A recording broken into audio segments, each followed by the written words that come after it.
이 성례 가운데에서 세례, 거룩한 성례의 그 세례에 대한 이야기를 마지막으로 또 해보겠습니다. 다음 주부터는 성찬에 관한 이야기가 시작이 될 겁니다. 72번째 질문은 물에 의한 외부적 씻음 자체가 죄를 씻어줍니까? 그 답은 아닙니다. 오직 예수 그리스도의 피와 성령만이 우리의 모든 죄를 씻어줍니다. 이러한 질문과 대답이에요. 참 많이 오해하고 있는 부분들이기도 합니다. 이 부분에 대해서는 오늘 이 시간을 통해서 확실하게 그리고 분명하게 여러분들의 마음에 새겨두시면 좋겠습니다. 어떤 분들이 세례 받으면 구원받아요. 세례가 우리에게 구원을 줍니다. 죄사함을 줍니다. 이렇게 말하죠. 또 그걸 그렇게 질문하는 이들도 있습니다. 특별히 이런 경우에 예를 들면 병상에 있는 어떤 분 구원받게 하고 싶은데 이분 세례 좀 받게 하시면 받도록 와서 세례 좀 주시면 안 되나요? 이러한 일들 여러분들은 어떻게 생각하십니까? 세례를 받으면 구원받나요? 이 질문에 대해서 성경은 분명하게 아닙니다 이렇게 이야기하고 있어요. 세례가 구원을 주는 것이 아니다. 이 부분에 있어서 정말 많은 분들이 잘못 알고 있죠. 세례가 마치 구원받은 사람에게 주는 이 구원의 자체라고 생각하는 것입니다. 그러니까 죄 씻음 자체라고 생각하는 거죠. 세례를 통해서 죄가 씻겨나간다. 또 구원받았다. 이렇게 생각한다는 것입니다. 아닙니다. 세례는 죄 씻음에 대한 약속이에요. 약속. 아니, 죄 씻음 자체와 죄 씻음에 대한 약속 무슨 차이가 있는가? 매우 큰 차이가 있다고 이야기하죠. 그것을 우리와 다르게 믿는, 그래서 앞서 말씀드린 것처럼 이 세례 자체를 죄 씻음으로 믿는 그러한 이들이 있습니다. 바로 로마 가톨릭 교회인데 그곳에서는 세례가 바로 죄 씻음 그 자체라고 주장합니다. 그래서 세례받지 않으면 구원받지 못한다라고 이야기를 하죠. 네, 그렇습니다. 그러니까 예를 들어서 산모가 아이를 낳다가 아이가 이제 죽게 되는 지경에 이르면 그때는 산모가, 그러니까 어머니가 자기 침으로라도 그 아이에게 세례를 줘야 된다. 그리고 그걸 허락한다. 이렇게까지도 이야기를 합니다. 그러니까 세례가 구원이다. 이렇게 생각을 하기 때문에 세례를 받지 못하면 구원과 상관없는 자가 되는 거죠.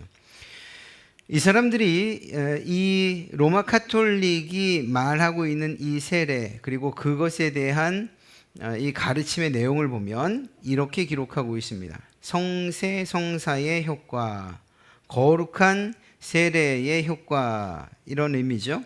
그래서 죄에 대한 성세의 효과, 그것은 제2차 바티칸 공의회는 그분들이 기록해 놓은 걸 그대로 옮긴 거예요. 제2차 바티칸 공의회는 세례 성사를 받으면 그리스도와 결합하여 한 몸을 이룬다고 가르치고 있습니다. 또한 세례 성사는 그리스도 안에서 새로 태어남을 의미한다고 가르칩니다. 계시 연장 3, 교회 연장 2, 이게 장인지 편인지까지는 기록하지 않고 있더라고요. 따라서 세례 성사는 그리스도 안에서 구원받아 죄와 마귀의 권세에서 벗어나게 됩니다.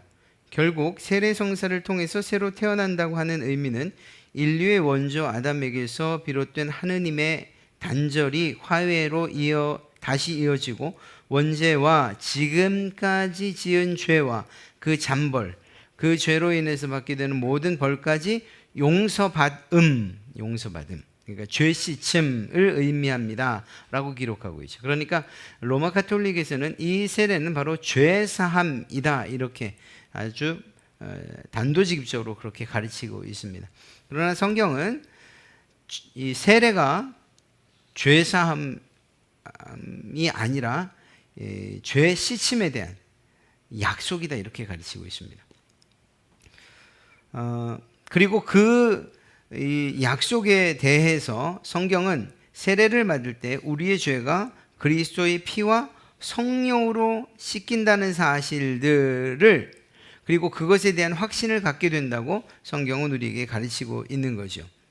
다시 말하면 세례라고 하는 행위가 누구를 구원하는 것이 아니고, 이러한 일들을 통해서 우리가 무엇을 확신하게 되는가?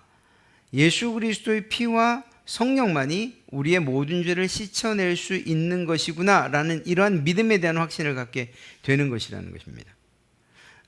세례가 우리의 죄를 용서하지 못한다, 죄 씻음을 하지 못한다, 우리를 구원하지 못한다 라고 하는 이 사실에 대해서는 변함없이 우리가 믿어야 될 내용입니다.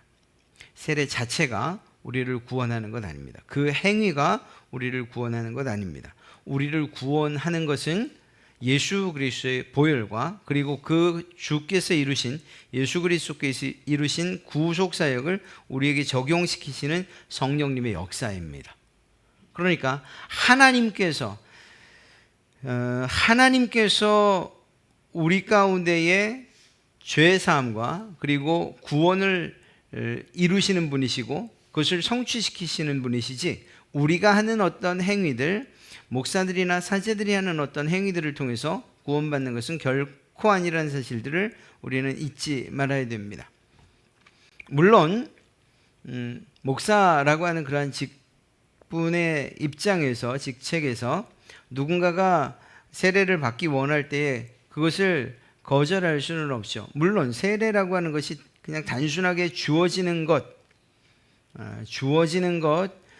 그리고 또 그냥 베풀 수 있는 것이 아니고, 세례란 무엇인가에 대해서 성경에 대한 가르침, 그리고 성경 교육, 그리고 문답이 지속적으로 있어야 돼요. 그리고 그것에 대해서 성경에 대한, 그리고 구원에 대한 자기 자신의 고백과 믿음에 대한 고백이 있을 때 그때 세례가 주어지는 것이죠.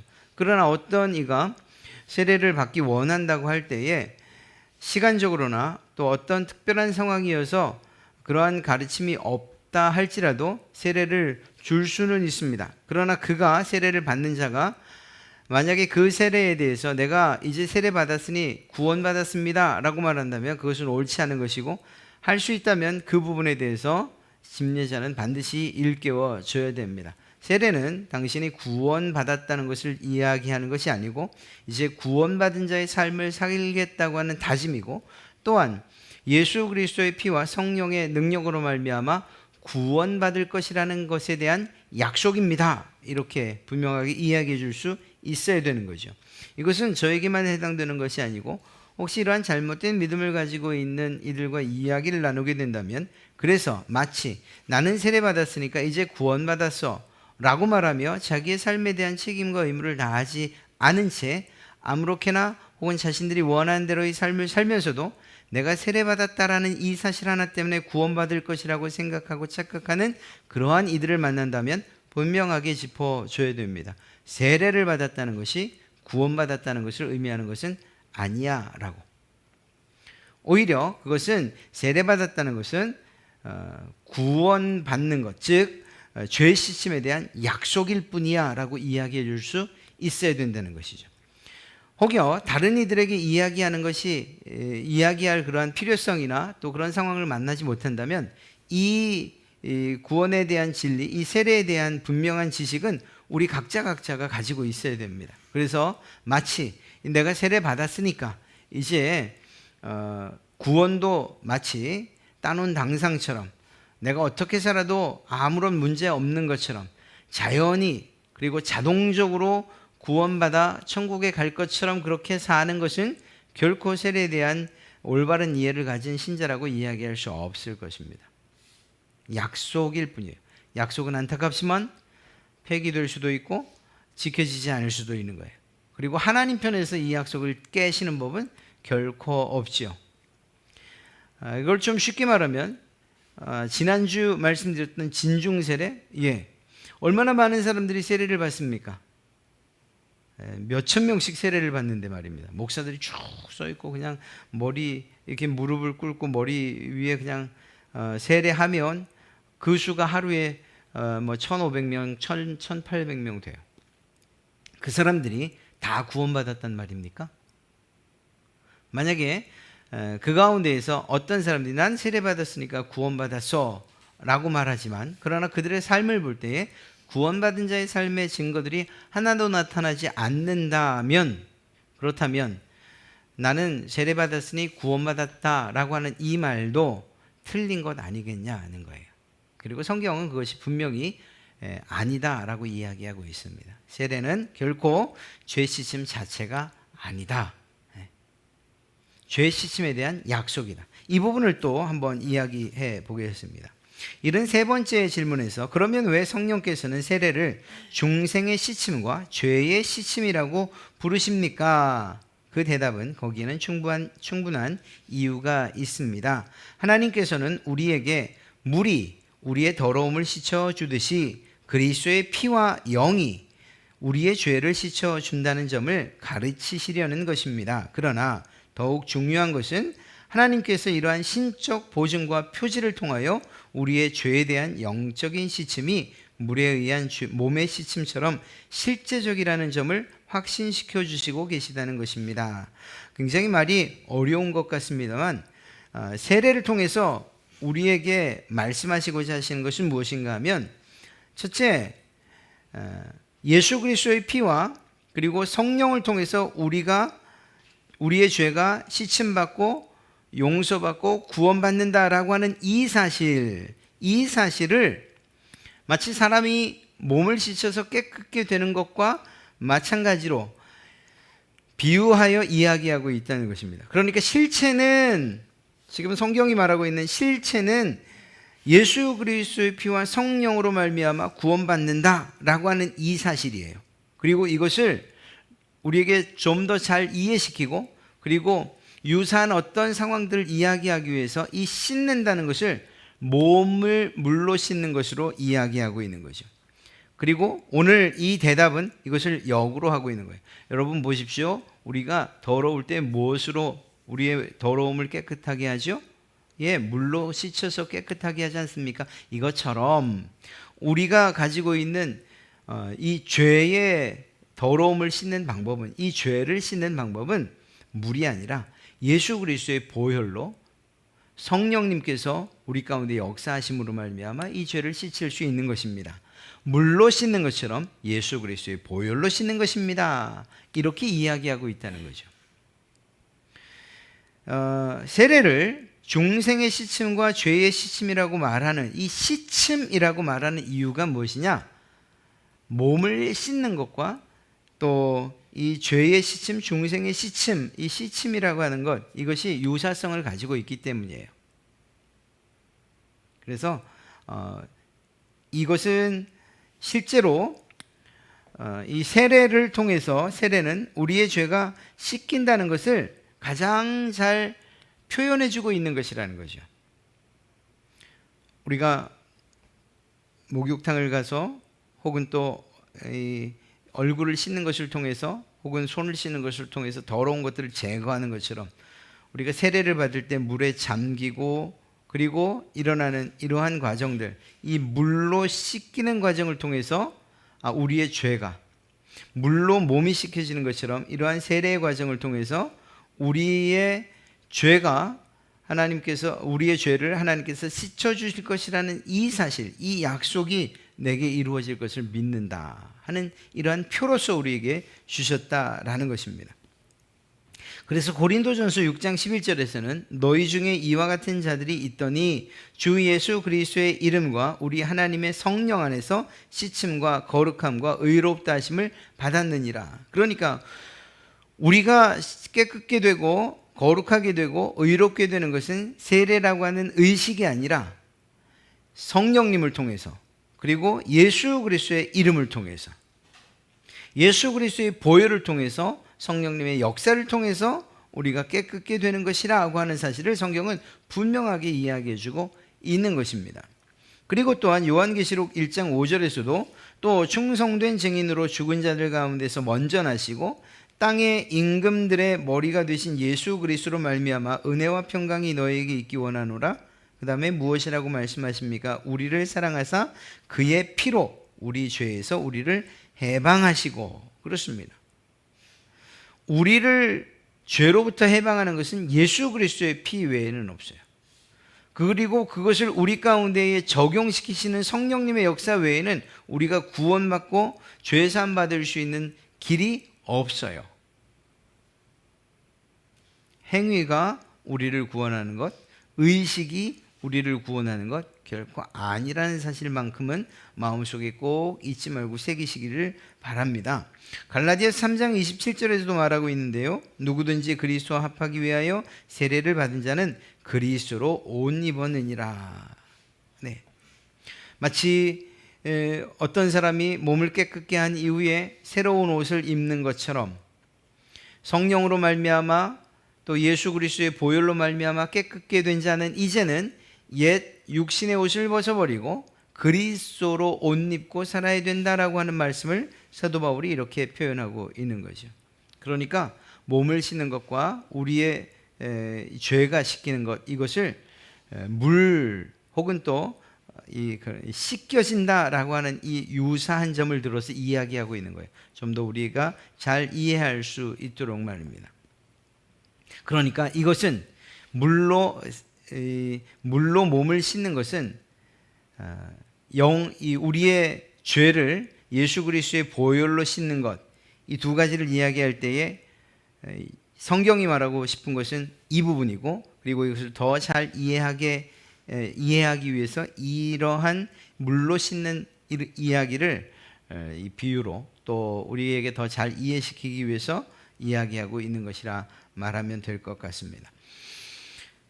사실 이 세례에 대한 이해가 우리에게 없으면 그러면 너무나도 가볍게, 그리고 때로는 부모들이나 혹은 또 이 교회의 일원이 된다는 그러한 생각 때문에만 이 세례를 받고 그 의식을 치르는 일들이 참 많지요. 그러나 우리가 조금 더 깊이 한다면 이 세례야말로 예수 그리스도께서 나를 구원하실 것에 대한 약속, 성령 하나님께서 그 구원을 내게 이루실 것에 대한 약속을 받는 그런 아주 중요한 의미가 있는 예식이라는 것을 우리가 잘 알게 됩니다. 74번째 질문은 유아들도 세례를 받아야 됩니까? 라는 이러한 질문이에요. 그것에 대해서 우리 장로교는 그렇습니다. 어른들뿐만 아니라 유아들도 하나님의 언약 속에 있는 하나님의 백성들입니다. 유아들 역시 어른들 못지않게 그리스도의 피를 통한 죄의 용서와 믿음을 주시는 성령을 약속받았습니다. 그러므로 유아들은 언약의 증포인 세례로 말미암아 그리스도의 교회에 속하게 되고 불신자들의 자녀들과 구별되는 것입니다. 구약에는 이것이 할례로 말미암아 이루어졌으며 신약에 와서 세례로 대치된 것입니다. 이 부분에 대해서 제 세례파는 유아 세례를 인정하지 않습니다. 그 인정하지 않는 이유가 무엇이냐? 세례라고 하는 것이 자신의 믿음으로, 자신의 고백으로 믿음을 고백하고 그리고 예수 그리스도를 구주로 믿을 때 그 믿음을 보고서 주는 것이 세례인데, 유아가, 그 어린아이가 자기의 믿음으로 무엇을 고백할 수 있단 말입니까? 자기의 입으로 자기 믿음을 어떻게 표현할 수 있고 어떻게 고백할 수 있단 말입니까? 아마 그건 생각지도 못한 채 또 자기가 무슨 일을 당하고 있는지도 모른 채 세례를 아마 당할걸요? 이렇게 이야기하는 거죠. 그러니까 그런 세례는 의미가 없다라고 이야기하는 것입니다. 그러나 장로교는 우리가 믿는 바 성경의 말씀과 그리고 그것을 기준으로 해서 유아 세례를 인정합니다. 또 한 가지 다른 곳, 그러니까 다른 교단에서 받은, 예를 들어서 카톨릭에서 받은 영세도 기독교는 우리는 인정합니다. 세례를 다시 받는 일 없어요. 세례는 한 번으로, 그 약속은 한 번 받는 것으로 충분하다는 거예요. 왜냐하면 아까 말씀드린 것처럼 내가 이 세례가 나의 죄를 사하는, 죄를 씻는 일이 아니기 때문인 거죠. 어떤 사람들이 이렇게 이야기합니다. 나는 유아 세례를 내가 받았는데 나도 모를 때 받았어요. 난 그때 내가 무슨 일을 당했는지 모르겠어요. 그런데 내가 이제 잘 믿다 보니까 내 믿음으로 예수 그리스도가 구원 나를 위해 십자가에서 보혈을 흘리시고 또한 죽으셨으며 그분을 믿는 것으로 내가 구원받는다는 사실을 이제 고백할 수 있는 때가 됐어요. 그래서 나는 그때 내가 알지도 못할 때 받았던 세례 그거 말고 내가 이제는 고백할 수 있을 때에 다시 세례를 받고 싶습니다 라고 말하는 거죠. 이것을 어떻게 봐야 됩니까? 아까 말씀드린 것처럼 세례가 구원이라고 할 때에는 이 말이 맞을지도 모르겠어요. 세례가 죄 씻음이다 라고 이렇게 이야기할 때는 나 그때는 내가 내 의지로 한 것이 아니고 모르고 그랬으니까 이제는 깨달았을 때에 내 의지로 그리고 내 믿음으로 내가 다시 한번 구원받고 싶습니다 라고 말하는 것이 어쩌면 옳을지도 모르겠어요. 그러나 앞서 말씀드렸던 것처럼 이 세례는 죄 씻음의 약속이라고 말씀드렸죠. 죄 씻음에 대한 약속. 그렇기 때문에 이 약속을 여러 번 그리고 내가 깨달을 때마다 받을 필요는 없다는 거예요. 예를 들어서 어떤 이가 이러한 생각을 가지고서 다시 세례를 받았어요. 그런데 세례를 받았지만 그의 삶에 변화가 없고 믿는 사람처럼 살지도 못하고 또 정말 구별된 생활을 하지 못해요. 세상에서 정말 허랑방탕하게 살았다고 칩시다. 세례를 받았음에도 불구하고. 그런데 어느 날 진짜로 그의 표현대로 이번엔 진짜로 깨달았습니다. 다시 세례를 받고 싶습니다라고 말할 때에 또 세례를 줘야 되느냐는 거예요. 아니요. 약속은 한 번이면 분명 충분한 것입니다. 물로 몸을 씻는 것처럼 예수 그리스도로 그리고 예수 그리스도의 보혈과 성령의 능력으로 말미암아 우리가 죄 씻음을 받습니다 라고 하는 이 약속을 받는 것은 그것은 한 번이면 충분하다는 것입니다. 그런 점에서 다시 세례를 받을 이유 없고 또 그런 점에서 우리 장로교는 어떤 곳에서 세례를 받았던 간에 또 혹은 누가 세례를 베풀었던 간에 그것에 대해서 인정하고 세례를 다시 한번 또 재차 주는 일들은 없습니다. 자, 유아 세례에 대한 이야기를 다시 한번 해보겠습니다. 우리 장로교에서 그리고 우리 성경을 해석하는 부분에 있어서 우리는 이 유아들에 대한 바라보는 태도가 달라요. 그러니까 관점이 무슨 말인가 하면 우리는 여러분과 저는 우리의 아이들도 우리 유아들도 하나님의 언약 속에 있는 하나님의 백성으로 봅니다. 마치 이스라엘 백성들 그들에게 아이가 태어나면 그가 거룩한 백성이요 하나님의 백성이라는 증표로 8일 만에 할례를 주죠. 그 아이가 난 이제 내가 하나님 나라의 백성이요 또한 이스라엘 백성인 것을 국민인 것을 내가 고백합니다 라고 할 때 그 고백을 듣고서 그리고 그 믿음을 보고서 할례를 하나요? 그렇지 않죠. 아이는 8일째에 자기가 무슨 일을 당하는지도 모른 채 할례를 당해요. 그러나 그것을 하는 이유는 무엇입니까? 언약 백성들의 자녀로 태어났기 때문인 것이죠. 마찬가지로 우리에게도 우리 기독교 모든 신자들 그리고 또 그 가정 안에서 태어난 아이들 역시 하나님의 언약 속에서 태어난 하나님의 백성이라는 사실을 우리는 인정하자는 것입니다. 그리고 성경은 그것을 분명하게 이야기하고 있고요. 그렇기 때문에 세례가 유아들의 죄를 씻지는 않아요. 아까도 말씀드렸잖아요. 성인들도 세례 받는다고 해서 죄산 받는 것이 아니라니까요. 그렇다고 하면 유아들도 마찬가지죠. 유아 세례를 준다고 해서 그 세례를 베풀 때에 그 아이가 죄로부터 이 죄 사함을 받고 구원받는 것 아니라니까요. 그러나 이것이 유아들에게 세례가 필요 없다는 말도 아니에요. 유아들에게 필요한 것이 한 가지 있는데 그것이 무엇인가 하면 성인들에게도 필요한 것처럼 이 죄 씻음에 대한 약속은 이 아이들에게도 필요한 것이라는 것입니다. 왜냐하면 이것은 하나님의 백성들에게 주신 그러한 공동의 약속이기 때문이에요. 어른들에게만 준 것이 아니고 남자들에게만 준 것이 아니고 모든 자들에게 주신 하나님의 약속이기 때문이죠. 그리고 그 안에는 유아들도 다 포함되는 것입니다. 하나님께서 예수 그리스도 그의 보혈과 성령의 일하심으로 말미암아 죄 씻음을 받게 될 것이다 라고 하는 이러한 약속을 우리에게 주셨고, 그리고 그 약속에 대해서는 비록 유아라 할지라도 받을 만한 자격이 있다는 거죠. 왜? 그 역시 하나님의 백성이기 때문이다 라는 것입니다. 창세기 17장 7절에 내가 내 언약을 나와 너 및 내 대대 후손 사이에 세워서 영원한 언약을 삼고 너와 내 후손의 하나님이 되리라. 아브라함이 하나님과 약속을 했지만 그 약속의 수혜자들은 누구죠? 아브라함이 약속한 것을 알지 못하는 후손들, 아브라함과는 전혀 한 번도 만나보지 못한 애굽에서 종살이를 하던 그들도 역시 아브라함의 후손들로서 아브라함과 하나님이 했던 약속들의 수혜자가 된 거죠. 그리고 하나님께서 그 약속을 이루셔서 그들을 출애굽하시고 그리고 가나안의 하나님 나라의 백성으로 삼으신 거죠. 아브라함을 몰라도, 아브라함을 만난 적이 없어도 하나님께서 아브라함과 했던 그 약속이 그의 후손들에게 이렇게 전달되어지고 이어져 내려갔던 거죠.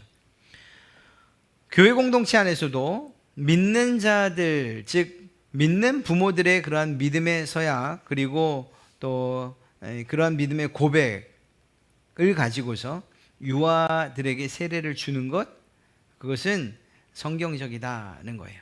그리고 또 한 가지, 우리는 두 부부 가운데에서 어느 한 편만 믿음의 고백을 해도 유아 세례를 줍니다.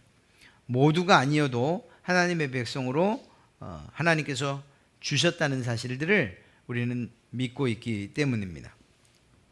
사도행전 2장 38절과 39절에도 보면 베드로가 이르되 너희가 회개하여 각각 예수 그리스도의 이름으로 세례를 받고 죄 사함을 받으라. 그리하면 성령의 선물을 받으리니 이 약속은 누구에게 주었습니까? 너희와 너희 자녀와 모든 먼데 사람 곧 주 우리 하나님이 얼마든지 부르시는 자들에게 하신 것이다. 그러니까 약속을 지금 앞에 있는 사람들에게만 말하지만 그러나 너 그리고 너의 자녀들 그리고 모든 먼 데에 있는 사람 하나님께서 부르시는 자들에게 하신 것이다 라고 이렇게 이야기하고 있지 않습니까?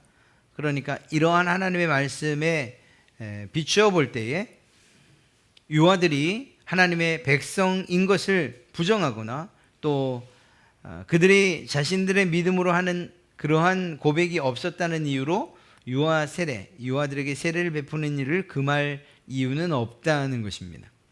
그러니까 그 일에 대해서는 우리가 조금의 꺼리낌도 없이 우리 아이들에게 세례를 베푸는 것이 맞습니다. 물론 약속으로서의 세례가 실체는 아니에요. 말씀드린 것처럼 약속인 세례가 실제 구원은 아니기 때문입니다. 이걸 좀 잘 이해하고 싶은데 어떻게 하면 좋을까? 한번 이렇게 생각해 보면 좋겠습니다. 유아 세례를 어떤 상속권으로 비유를 하면 좋겠어요. 제가 굉장히 부자예요. 우리 아이가 하나예요. 뭐 여럿일 수도 있고요.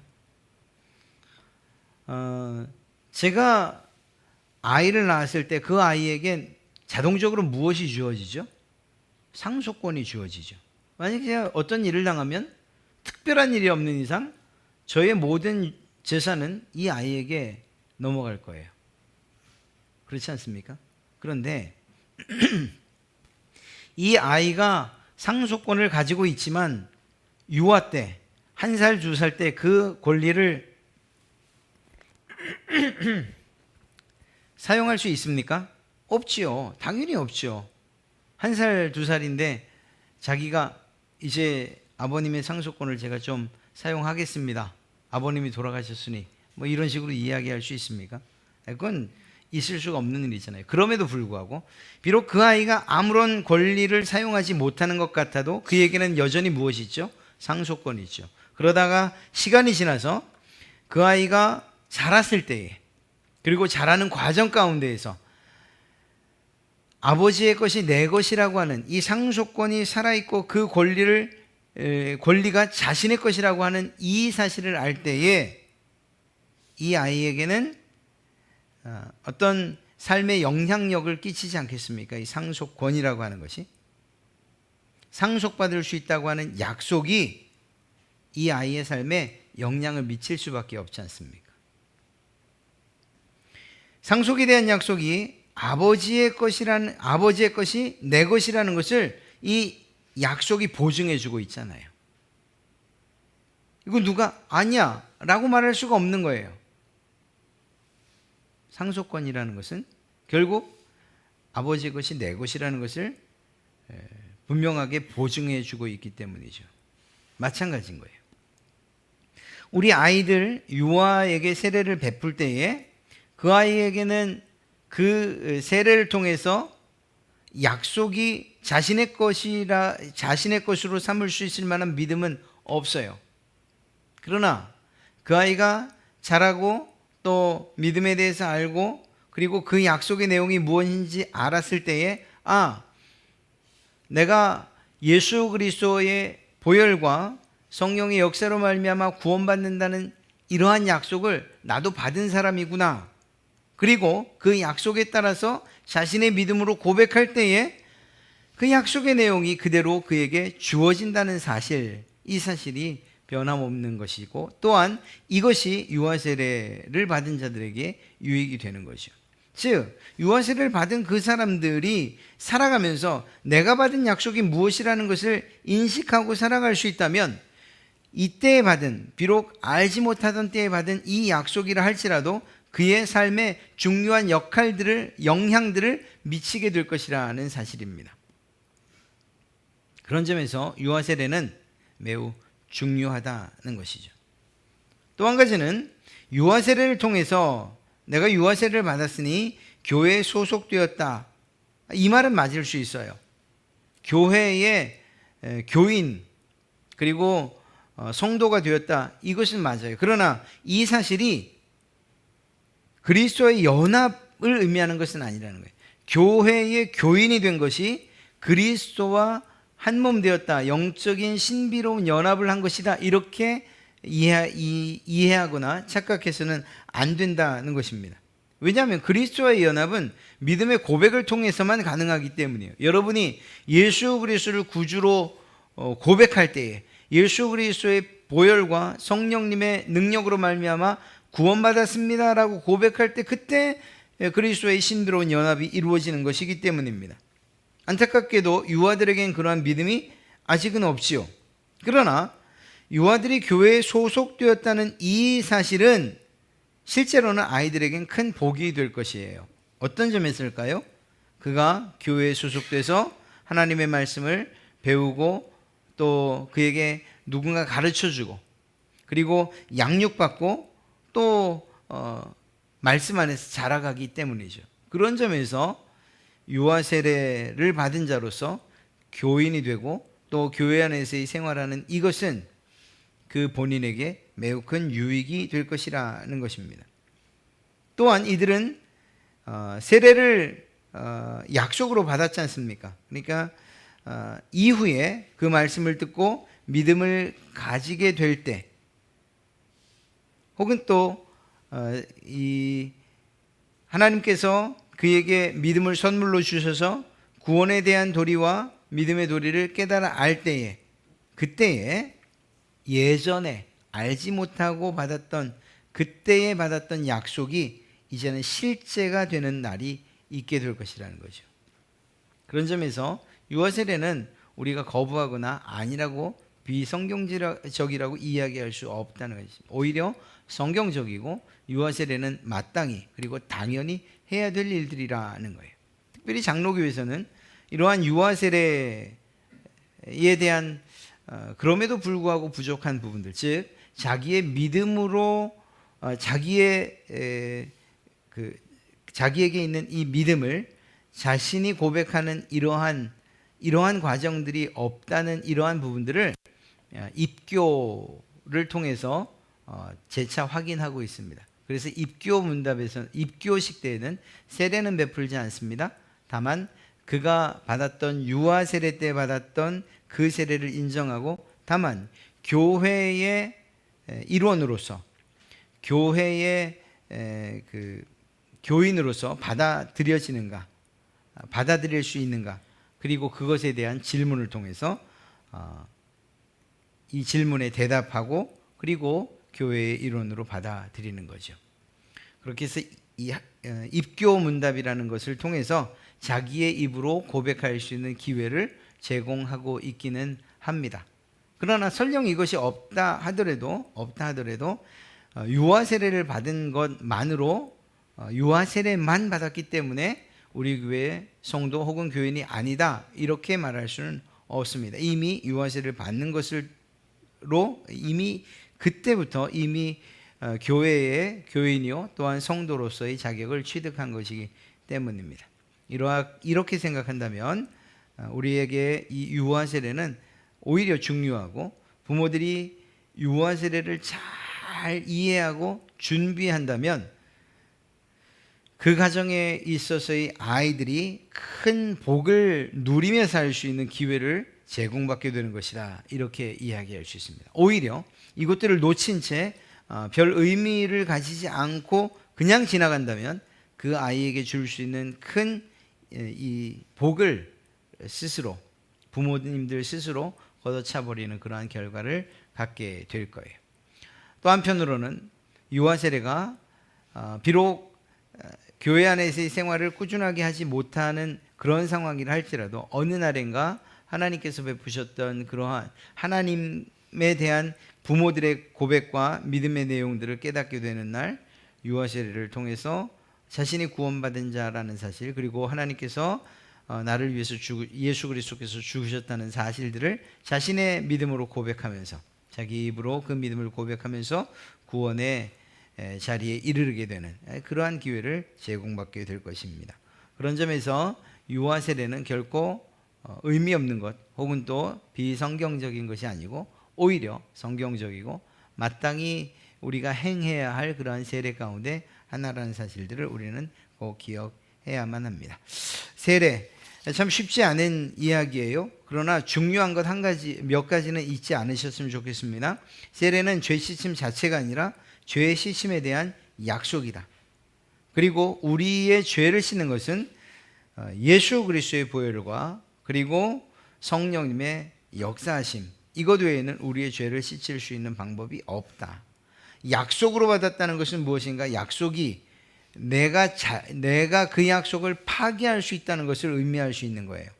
하나님이 약속을 파기하진 않으셔요. 야, 내가 생각해 보니까 이것만으로는 안 되겠다 라고 말씀하진 않으셔요. 예수 그리스도의 보혈과 성령의 역사하심 이거면 하나님께서는 충분히 그 약속을 이루어 가시고 또 그것만으로도 하나님은 인정하실 거예요. 다만 우리가 구원받은 자 또 세례 받았음에도 불구하고 세례 받은 자로서 그리스도에 연합된 자로서의 삶을 살지 못하는 방식으로 우리가 약속을 깰 수는 있습니다만 그러나 하나님께서 약속을 깨는 일들은 없다. 그러니까 세례는 바로 이러한 것들에 대한 죄 씻음에 대한 약속이다라고 하는 사실들을 잊지 않았으면 좋겠습니다. 그리고 유아 세례에 대한 생각들도 우리가 분명히 가져서 혹여 이러한 기회가 제공이 된다면 여러분들이 이제 가정을 이루거나 혹은 또 여러분의 자녀나 혹은 또 손자들에 대한 이러한 그 유아 세례의 기회가 있을 때에 그것들을 거부하지 말고 오히려 부모들이 신앙교육을 잘 받고 그리고 부모들의 신실한 믿음의 고백을 통해서 우리 아이들이 세례를 받을 수 있도록 하는 것 이것이 우리 아이들에게 오히려 큰 유익과 복이 된다는 것을 꼭 기억했으면 좋겠습니다.